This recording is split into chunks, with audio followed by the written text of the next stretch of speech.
መቼ ነው የሚመቻችሁ? ስራ ቢዚ ናችሁ? መቼ? ቀን ካለፈ ከረፈደ እኛ ከሰገየን በኋላ በእንባ ብንፈልገው የማናገኘው ንስሐ ያለፈን ነው። በእንባ ቢፈልገው ለንስሐ ስፍራ አላገኘም ነው የሚለው።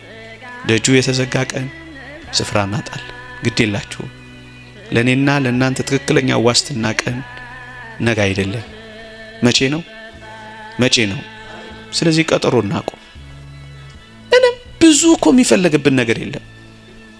ንስሐችንን መናዘዝ ብቻ።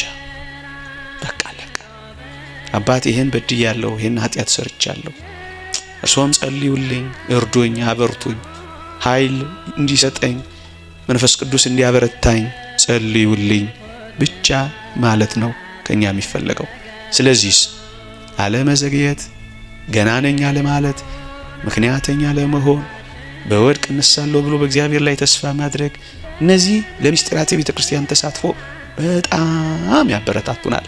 ምእመናን የክርስትና ሕይወት የሚቀጥለው እንደዚህ ነው። ከምስጢራተ ቤተ ክርስቲያን ተሳትፎ በመግባት ነው። ይህ ምንኛ ውብ ሰርግ መሰላችሁ! ክርስቶስ ከኛ ጋር የሚኖርበት ወደ ጌታ ደስታ ግባ የሚባልበት ልዩ የደስታ ሕይወት ቢኖር